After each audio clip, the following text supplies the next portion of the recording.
Hi everyone, I'm Barabara K, and today we're at J&R Music World located in beautiful New York City. I'm going to be showing you how to DIY in the bathroom. That's do it yourself in your bathroom. Fixing a leaky faucet, retrieving jewelry from the drain, and replacing your shower head. Also, we're going to be installing a new towel bar.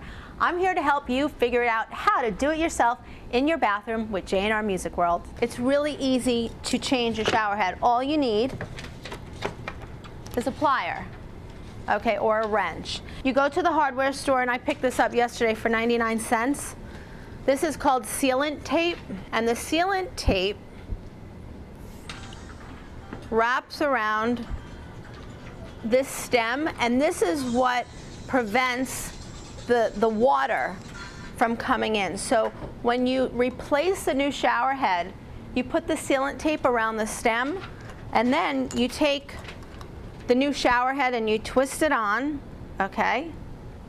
And then you take your pliers and your wrench, and it's always, and I like to use a rag, I don't have one here today, but you always turn to the right. In plumbing, it's always left loose, right tight. I don't know if you guys have ever dropped jewelry down the drain or something that you wanted to retrieve down the drain.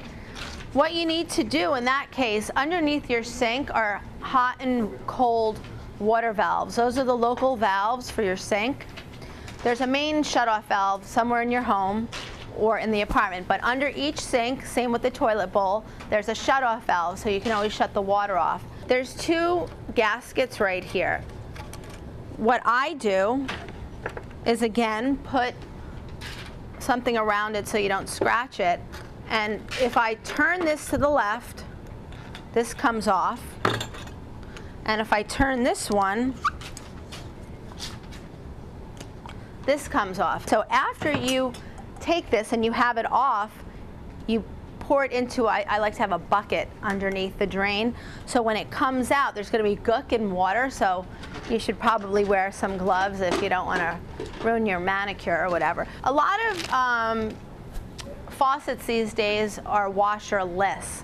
They don't have washers. They're just automatically good. But I don't know about you guys, but in my house I have a washer. I live in an older building. Basically, washers are very inexpensive. Washers or O-rings, that's what causes a leak to occur. And it's very, very easy to replace the washer. I mean, these are literally pennies in a hardware store. You'll need a towel, both a flathead and a Phillips head screwdriver, slip joint pliers, and a new washer or O-ring like the one that needs to be replaced. First, open both faucets. Then shut off the water by tightening the valves under the sink. Let the pipes empty completely. Then place a towel in the sink to protect it. If there's a cap on the faucet handle, gently pry it off with a flathead screwdriver. Use a screwdriver to remove the screw that holds the handle in place.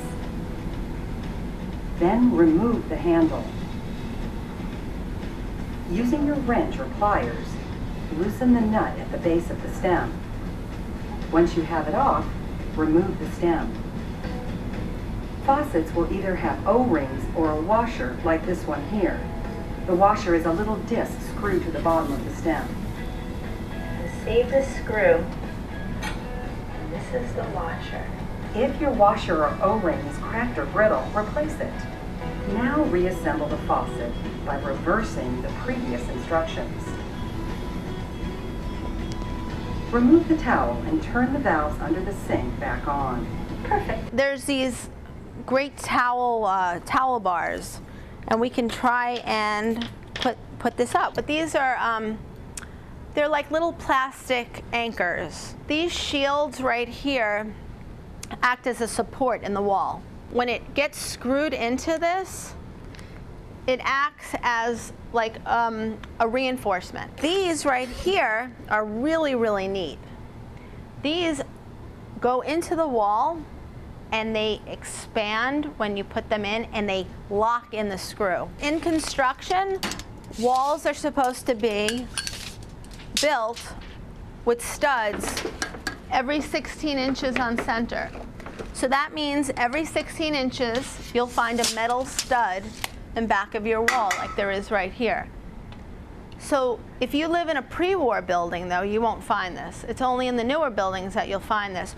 So if you're hanging pictures, if you're hanging towel bars, anything that you're attaching to the wall, you want to try and hit the stud, because that's going to reinforce it. But if you're not sure where the stud is, like sometimes you don't know if they've built it every 16 inches. Maybe they've done it every 15 inches. You don't really know.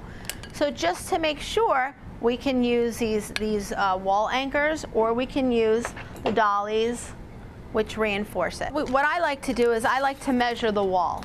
So I don't know about you, but if you want to be more precise, you can measure the wall and then put this towel bar up so that it's even. Okay, so 46.5, and this is, now we want to measure your towel bar. You should measure right where the holes are, 17.5. So Bob is marking where to put the towel bar. So now Bob's drilling. Ooh, that was pretty quick. This is where the plastic shields come into place. And in case you have a hard time getting it in, you just use a hammer to tap it in.